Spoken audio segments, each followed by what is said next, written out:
Dou-vos as boas-vindas às entrevistas do Jornal Económico. Temos connosco Isidro Simões, consultor com larga experiência em projetos internacionais, é partner da Mundi Consulting e é também advisor na Bridgewater. Isidro Simões, bem-vindo e obrigado por ter aceitado o nosso convite. É especialista no mercado da cooperação internacional para o desenvolvimento. Como é que funciona este mercado? Como é que neste mercado, que tem características muito específicas, funciona a oferta e a procura? Ok. Boa tarde e obrigado pelo convite de estar aqui presente para falar um pouco da minha experiência e do que tenho feito nestes anos. Se calhar, antes de explicar um pouco como é que funciona o mercado da cooperação internacional para o desenvolvimento, falar aqui um pouco da razão disso tudo. Portanto, eu sou partner da Moody Consulting e a Moody Consulting é uma empresa que aparece em 88, 2 anos depois de Portugal ter entrado para a União Europeia. Exato. Em que, de repente, Portugal passou a ter aqui uma recepção de fundos para apoiar as organizações, para apoiar as empresas, para apoiar no seu crescimento e dos seus projetos de investimento. E nós, na altura, fomos aliciados a criar esta empresa e estamos desde o início junto das empresas, trabalhando os seus projetos de investimento, os seus projetos de crescimento e os seus projetos de capacitar as pessoas para aproveitar a onda de crescimento que todas as empresas querem ter e implementar os seus projetos de investimento. E isto sempre numa lógica de estarmos onde existe dinheiro para financiar projetos. Ou seja, a essência do nosso projeto empresarial foi ajudar as empresas fazendo projetos sempre onde há dinheiros para financiar os projetos. E foi assim nos primeiros 15 anos da nossa atividade, mas depois, por volta do ano 2000, surgiu a grande inversão na União Europeia de entrada de mais 12 países e uma transferência de fundos para esses 27 Estados, e Portugal perdeu um pouco do seu peso relativo na dimensão dos fundos que tinha para apoiar as organizações. E nós aí tivemos que fazer uma opção estratégica, que foi, face à relativa queda do mercado, começámos a olhar para onde é que há dinheiro para apoiar as organizações nos seus projetos. E começamos a entender o funcionamento do mercado internacional da cooperação, que é um mercado supranacional, constituído por organizações supra os governos, em que os governos são os sócios dessas entidades internacionais, e essas entidades internacionais colocam fundos em organizações para aplicar nos projetos de desenvolvimento económico e social dos países. E foi assim que nós, depois dos primeiros 15 anos, a ajudar as empresas portuguesas na utilização dos fundos comunitários, passámos adicionalmente a ajudar as empresas portuguesas nos seus projetos internacionais nos países que falam português, incluindo o nosso projeto de internacionalização. Ou seja, nós, sem sairmos de Portugal, começámos a ganhar contratos e projetos nos países que falam português, e aqui apareceu a nossa inserção neste mercado, que é específico, tem fundos próprios, tem um métier próprio e que tem sido um baluarte da intervenção da nossa empresa nesse mercado. E eu, como sou uma pessoa que está há 33 anos na Mundi Consulting, tenho acompanhado esse processo e estou por dentro deste mercado. Neste mercado, lá está, que tem estas características muito especiais, é uma interseção entre a economia e a decisão política, passa muito pela forma como os governos veem e a sua intervenção no palco internacional. Como é que, falando das empresas, como é que as empresas portuguesas se posicionam? Fazem parte, têm uma voz ativa, têm a noção de que este mercado existe? Ok. Os governos dos países, com qualquer governo, têm que anualmente criar o seu orçamento das atividades que têm que realizar. Angola faz o seu orçamento, Cabo Verde faz o seu orçamento, e depois vem a questão de como é que se financiam os orçamentos dos governos. E é aqui que cada governo olha para as entidades financeiras internacionais como uma das fontes de financiamento dos seus orçamentos anuais para fazer a sua atividade. E depois, para fazer isso, tem que conceber projetos e tem que apresentar projetos de desenvolvimento económico e social a essas entidades, e depois formaliza contratos com essas entidades, geralmente contratos de 30, 40, 50 anos, para permitir os fundos que ao entrarem no país gerarem atividade económica que mais tarde possa gerar rendimentos e impostos para pagar esses empréstimos que o governo contrai junto dessas entidades, e depois é preciso alguém que faça os projetos. E é aqui que entramos nós, e é aqui que também podem entrar as empresas portuguesas como as entidades que possam concorrer aos concursos públicos internacionais que Uhum. existem para se fazer os projetos. Portanto, isto tem a vantagem de ser um mercado seguro, seguro que é regulado por entidades que estão acima dos governos, e nós hoje em dia, ao fazermos um projeto de serviços para um país, convém ter algum nível de salvaguarda para a empresa, de depois receber o valor referente ao serviço que prestou. Porque isto nos serviços é complicado pedir a devolução do serviço, não é? Nós prestamos o serviço, transmitimos conhecimento, o conhecimento passa, não pode voltar para quem o passou. Ao estarmos neste mercado, é uma garantia que uma empresa portuguesa pode prestar um serviço num país fora de Portugal, até às vezes sem ir lá, tendo parceiros Uhum. lá, tendo estruturas que os representam lá, consegue vender conhecimento, vender especialização, fazer o projeto, deixar o projeto a funcionar e ter uma garantia de que recebe o referente ao projeto que realizou. Portanto, é uma forma segura de se pensar num projeto de internacionalização.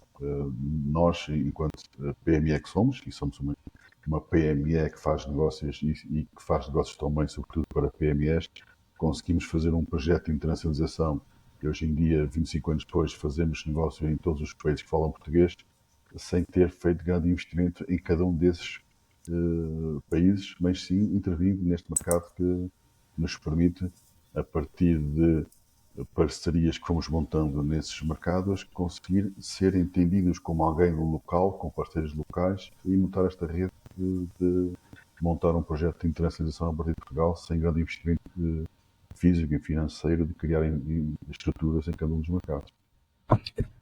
E as empresas portuguesas têm estado ativas neste mercado? Nota à volta concorrência?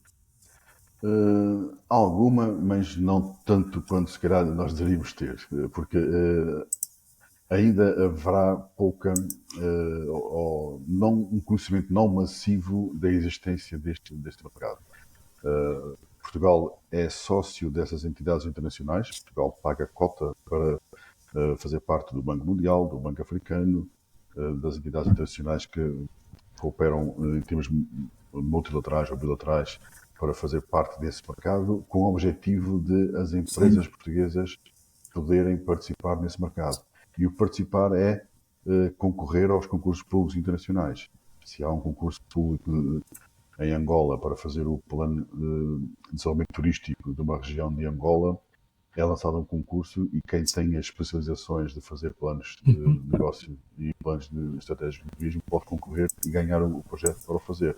Para isso tem que ser uma empresa que seja do país que pagou cotas para entrar nesse mercado. E há uma questão grande que às vezes acontece, é que os contratos que as empresas ganham em relação ao dinheiro que o governo de Portugal coloca nesse mercado ainda é reduzido. Ou seja, deveria haver mais empresas a participar neste mercado para aumentar-se o retorno financeiro do investimento que Portugal faz Exato. para participar.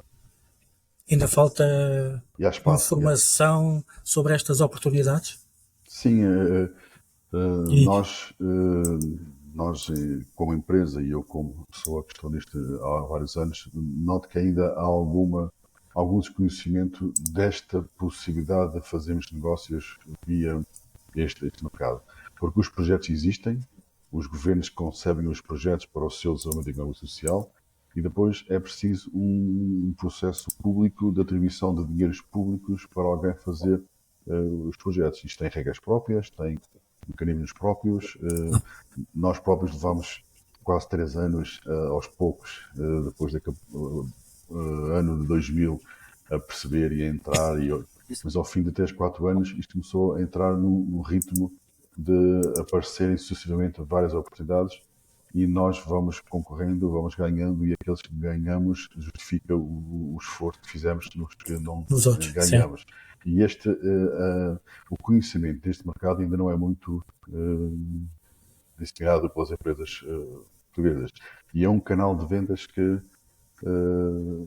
faz sentido porque é fácil de se fazer, tem que ter paciência e às vezes a noção de que nós temos que concorrer e não conseguimos ganhar todos, mas temos que Claro, concorrer. claro. Segue atentamente as economias dos países de lusofonia, estão presentes em quase todos, nomeadamente em África, e eu pergunto especificamente em relação à África e aos países de expressão portuguesa, como é que tem visto a evolução destas economias?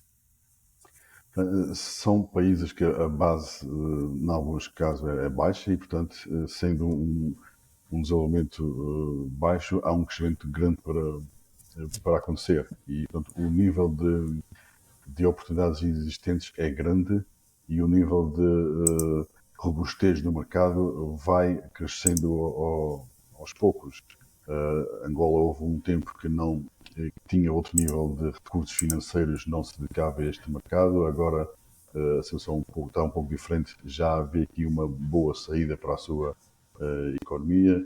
Moçambique é o melhor parceiro deste mercado porque tem uma capacidade de usar muitos destes recursos. Mais de metade do orçamento de Moçambique é com fundos dessas entidades internacionais e, portanto, é o país que tem de longe o uso mais de recursos deste mercado internacional. Cabo Verde é mais pequeno, mas já é um país com um nível mais sofisticado e já é mais exigente no nível de projetos. São Tomé é pequeno em tudo, inclusive na dimensão dos próprios projetos. Guiné está sempre em alguma convulsão que faz com que os próprios projetos às vezes não tenham continuidade, mas regra geral o estarem neste mercado faz parte da vida do país e há diferentes estádios de desenvolvimento e nós vamos sendo obrigados a conhecer a realidade de cada mercado, Cada porque um deles. os projetos que são pedidos são pensados e construídos internamente, obrigam-nos a ter que entrar no conhecimento de qual é a realidade sectorial, qual é a realidade institucional, qual é a realidade das pessoas, qual é a realidade das organizações e depois o próprio processo de conhecer quem é que decide, quem é que pensa o país, quem é que é o promotor do projeto, vai-nos levando caso by caso, ano by ano, a ter aqui um conhecimento de como é que as coisas se passam localmente. E isto é importante porque nós somos uma pequena consultora internacional, mas temos que ser conhecidas como a Mónica Só em Angola, a Mónica Só em Moçambique, para fazer parte daquela realidade local que tem as suas características e especificidades do ponto de vista de tão bem sabe e quer comprar quem lhe ajude, mas de uma forma já com um aumento de qualidade. Olhando para as economias, para estas economias ainda, que setores, em que setores é que vê a oportunidade? Quando, se tivesse de dar uma indicação às empresas, o que é que lhes diria? Ok. Aliás, a gênese deste mercado nasce após o Plano Marshall da Europa em 45. Na altura, a Europa estava devastada, era preciso alguém que ajudasse a reconstituir a sociedade europeia e apareceram os americanos com soluções e dinheiro. E é por isso que o Banco Mundial hoje em dia é maioritariamente participado Sim, pelos Estados Unidos. E a lógica deste mercado é uma lógica de apoiar, sobretudo, as estruturas de governação do país, as pessoas e a população. São projetos mais de índole económico-social. E isso faz com que o tipo de concursos tenham que ser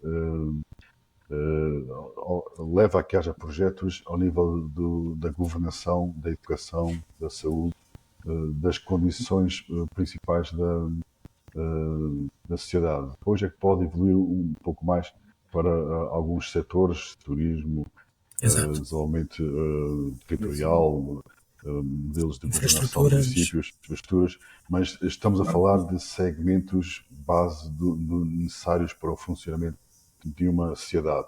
Empresas que tenham atividade nestes setores têm aqui muitas oportunidades. Empresas de ponta que possam ter tecnologia muito sofisticada, se calhar o mercado não tem capacidade de absorção desse conhecimento que é um pouco mais elevado. Eu diria que é toda a empresa que tenha uma atividade direcionada para setores mais básicos tem aqui muitas oportunidades que pode explorar. Mas há um passo anterior que é o transformar a ideia em projeto. Na transformação da ideia em projeto é sempre fácil ou tem sido mais fácil ou continua a haver uma dificuldade entre a ambição e o que se pode fazer?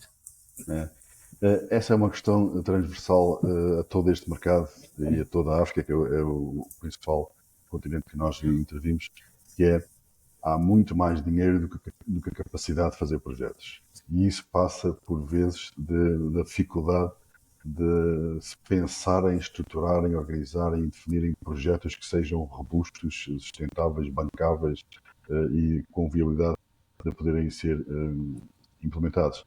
Por vezes nós temos dificuldade em sair de um projeto ou sair de um contrato porque eles querem sempre mais uma adenda para dar continuidade a alguém que tem, como nós temos portugueses, e isso nós temos, uma boa capacidade de gestão. Portanto, conseguir pensar no que se quer fazer, conseguir definir-se objetivos, uma estratégia, as ações que se querem implementar, estruturar, criar uma envolvente à volta de quem lidera o projeto, fazer a capacitação de quem o lidera, tornar um projeto robusto a partir de uma ideia e a isso ligar